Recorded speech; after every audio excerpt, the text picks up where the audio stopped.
Alright, on continue notre loser bracket run ici dans le gros tournoi numéro 2. Et spawning on Everdream. On spawn sur Everdream ou Rêve éternel en haut à droite dans le bleu. C'est le joueur Protoss, c'est Thor. Et en bas à gauche, jouant Zerg, c'est le Infested Terran, c'est Tristan.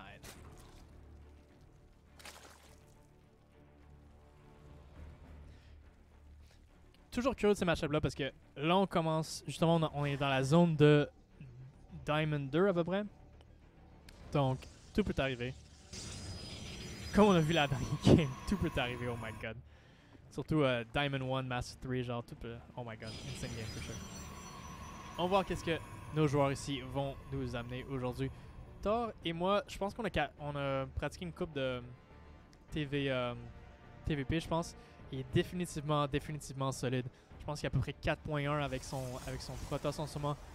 Donc à ne pas ignorer ça. Par contre, Tristan, il a ses propres forces aussi très fort contre les 2-base all-ins. Il connaît beaucoup de réactions.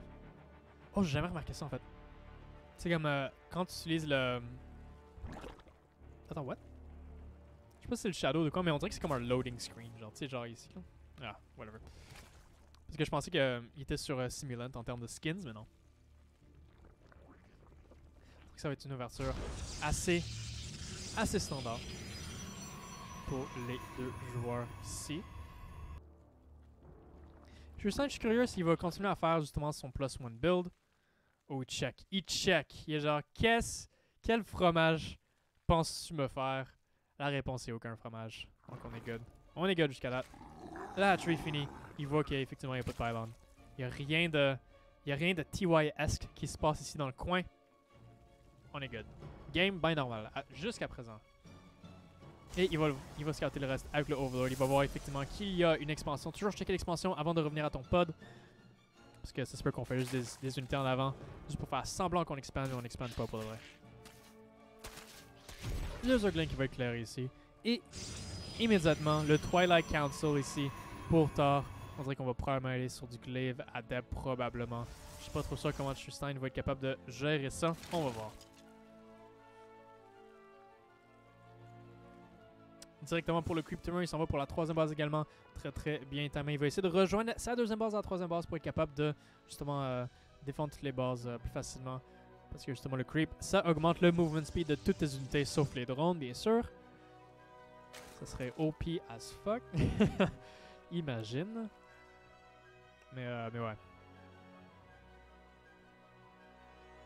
Alright, il va finir. Low wall. Ici, la question c'est, est-ce que Tristan va être capable d'identifier qu'est-ce qui se passe? Le Overlord ici est en chemin pour être capable de scouter la main base, mais ça va prendre un petit moment avant que ça arrive. Il laisse un Zerglin en avant juste pour faire sûr qu'il n'y a pas un weird push qui s'en vient. Et le Adept ici va peut-être finir le shade.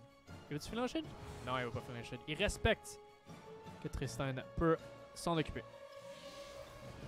Numited Scare parce que, ok, il va faire Overlord Speed. C'est quelque chose que je vois quasiment jamais de la part justement de notre joueur Zerg ici.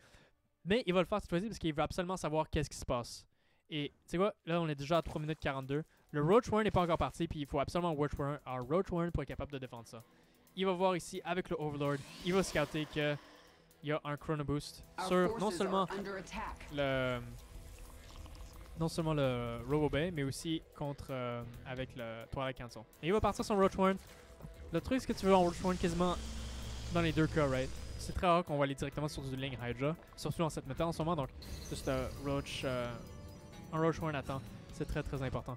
Il va le partir, je pense qu'il va l'avoir à temps. Est-ce qu'il va avoir assez de gaz par exemple? Ouais, il va se tenir sur 2 gaz, il va se rendre justement à 40 workers, puis je pense à partir d'ici il va faire des unités. Parce qu'il scout justement, ouh, je pense qu'il a vu le War Prism se partir. Yeah, il va faire des Zerglings, je pense qu'il va juste faire des Zerglings et des unités à partir de là, il s'est donné un petit coussin ici à 82. Puis dès que le Roach Warren finit, ça va être Mass Roach, je pense à partir de là. There we go. 9 Roach on the way. Le War Prism est déjà de ce bord ici de la carte. Il va faire quelques adeptes. Pas juste quelques adeptes, mais beaucoup d'adeptes. Et on va voir si Tristan est capable de hold ça. À date, il y a le worker count pour être capable de le faire. Est-ce qu'il va réussir? Dark Shrine derrière ça pour Thor. Faut pas qu'il sous-estime ça du tout. Il va rester sur Lair Tech, ce qui veut dire qu'il faut absolument qui est le high des Spore Colors. C'est quelque chose que je fais tout le temps. J'oublie tout le temps le Spore Color après le Adept Attack. Et il va défendre ça pas pire à date. Il va essayer de shader ici. Il va pas finir le shade. Et il va s'occuper. Quand même pas pire ici pour les Adepts. J'aime bien la défense à date. Vraiment pas pire. Finir le shade. Pas s'il fait de la coin. Et il va perdre quand même pas mal de ça. Le problème, c'est que le follow-up de DT va faire extrêmement mal s'il n'y a pas de Spore Crawler. Puis il doit éventuellement s'en douter. Ça commence à être très populaire. Il commence à éclairer. La défense à date est super bonne des Adepts. Vraiment, vraiment clean. Le problème, c'est que maintenant, il y a un Dark Shrine qui va finir. Et je pense pas que ça a été spoté. Si je me trompe pas. Non, ça n'a pas été spoté. 3 Spore Crawler! No way! Il le sait. Il sait que c'est potentiellement un follow-up. Est-ce qu'il a vu les DT d'une façon ou d'une autre? Non, même pas. Oh!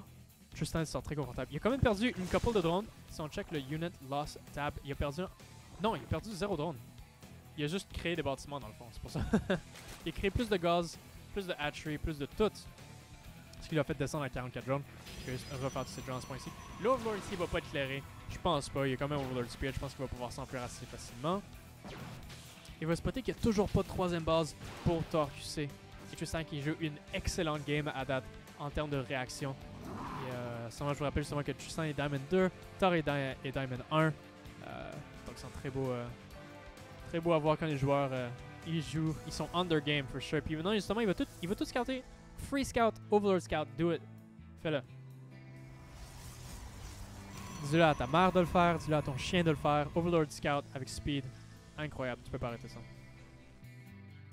Ok, il va s'en aller pour des Archon drops, mais tu sais quoi, il est préparé. Oh my god, Tristan, qui a déjà les Roach dans sa main base, il est préparé pour le Archon drop.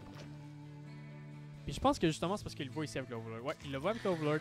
Il va faire un Archon ici dans la main, un DT pour essayer de trouver, voir ce qu'il peut faire. Puis l'air, je pense qu'il est fini maintenant. So là, il peut commencer à faire des Overseers s'il a besoin. Ah, je pense qu'il y a 3 cette base pendant. Est-ce qu'il va commencer à attaquer? Peut-être, peut-être pas. Il va définitivement pas être capable de la deny, par exemple. Justement. Le Archon qui a été repoussé par les Roach en position.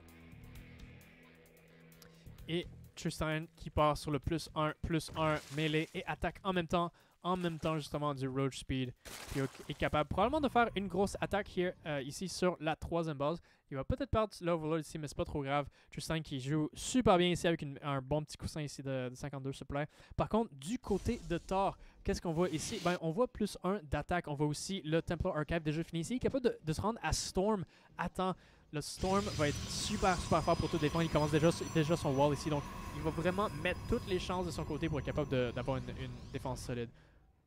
Puis aussi beaucoup de Immortal aussi. Juste à noter. Toujours pas d'Overseer, je pense, de la part de Tristan. Non, il va juste se focuser sur le fait que il va prendre... il va faire un Spore Crawler. Ça va être... Ouh, pas tout à fait éclairé. Voilà, DT qui est encore sur la map. Ouh, et le Archon ici qui continue à faire des ravages sur les Overlords. Pas pire pantoute. Et le Mass Baneling qui s'en vient. 11 drones, 11 Baneling on the way. Storm qui n'est pas fini encore. Il y a définitivement un timing à être fait ici. Puis, tu sais quoi, toutes ces unités sont pas ensemble. La majorité de ces unités ici sont là. Et je pense pas qu'il va le voir. Oh, je pense qu'il va le voir. Non, même pas. Il manque l'armée de Tristan au complet. Ce qui fait en sorte que une partie de son armée va être hors position. Là, il voit un petit peu de reinforcement qui s'en vient. Et puis il le voit tout. Il faut que Tristan fonce en ce moment. C'est définitivement son opportunité. Le reste de l'armée commence à se joindre. Puis il y a un Super Battery Overcharge ici qui va aider pour la défense. Est-ce que ça va être assez? Pas tout à fait. Il y a beaucoup de Baneling, mais il n'y a pas de Baneling Speed par exemple.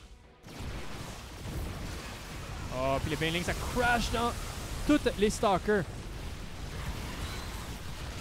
Il va être capable de continuer à pousser. Mais il faut que Tristan continue à faire des unités derrière ça.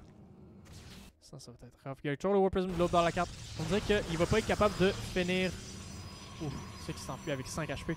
Pas être capable de finir son attaque complètement. Puis il va remax sur des Zergling. Je pense absolument qu'il faut qu'il y ait Baneling Speed. Sinon, il va pas pouvoir faire ses connexions comme du monde.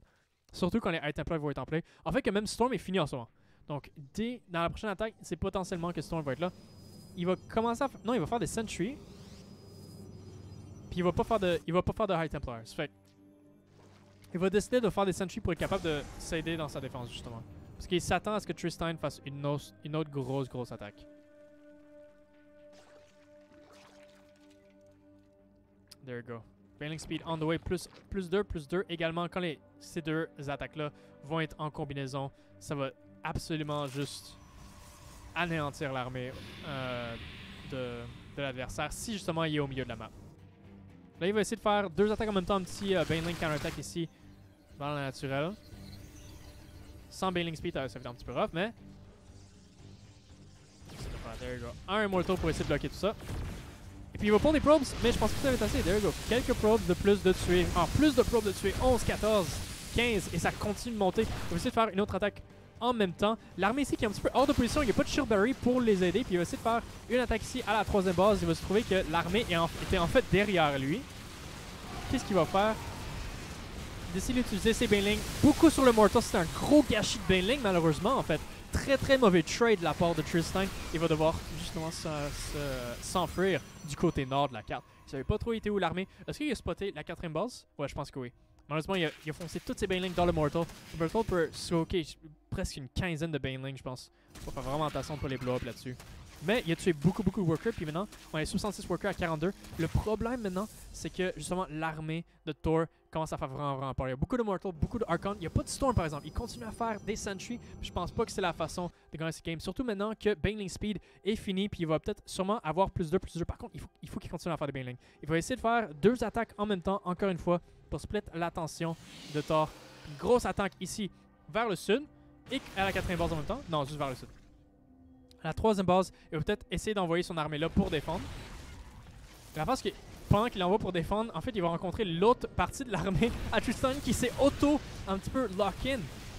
Mais il va être capable de clairer la 3e base, je pense. Et justement, il va pouvoir s'enfuir très facilement ici après avoir clairé cette 3e base. Il pourrait même rotationner à la 4e base si il pense que c'est nécessaire. Il va peut-être même clairer la 4e base ici. Le plus 2 qui s'apprête à finir. Par contre, il lui faut absolument des Banelings s'il veut être capable de finir cette fight-là. Il y a beaucoup de Sentry ici. Et justement, il y a même des DT ici. Il faut que Tristane fasse attention. Il faut continuer à macro. Il y a beaucoup de ressources en ce moment. Puis il va perdre une grosse partie de son armée ici. Il faut absolument qu'il fasse des Banelings. Il n'y a pas une armée pour se battre en ce moment. Il sait faire des Banelings, mais il les fait en avant, là où ça va se faire clairer. Il faut absolument qu'il cancelle ça. Et il va perdre les Banelings en ce moment. Il va essayer de faire 12 Corruptors. Je sais pas trop pourquoi en fait. Peut-être pour snipe, mais je sais pas. Là, il va perdre cette base-là quasiment gratuitement. Il va essayer de faire une contre-attaque avec les Zerglings ici. Ça, c'est complètement ouvert à la naturelle. Malheureusement, Tristane s'est pas donné une armée pour être capable de se battre. Il est resté sur Ravager Link. Il a perdu des bouts de son armée par-ci par-là. Puis il n'a pas été capable de faire des Banelings pour être capable de justement engage. Là, par contre, justement, il va être capable de forcer Thor à être complètement all-in sur son armée. Et le fait qu'il y a juste un Storm, je pense, ça va pas être assez. Mais il faut qu'il fasse une armée adéquate pour être capable de battre ça. Parce que, à date, je pense que cette armée-là, à date, ça steamroll l'armée de Tristane vraiment fort. Il va falloir qu'il pogne des Miracle Engage. Oh, les piles, le move command de la part de Thor QC qui va perdre pas mal de units. Mais avec, justement, le War Prism, c'est toujours pas fini. Tu l'as forcé à être all-in, mais il faut absolument que tu aies une armée assez forte pour l'arrêter. Et là, il essaie de faire une Greater Spire avec des Corruptors derrière. S'il est capable d'arrêter le War Prism, définitivement, ça va limiter la micro du opponent.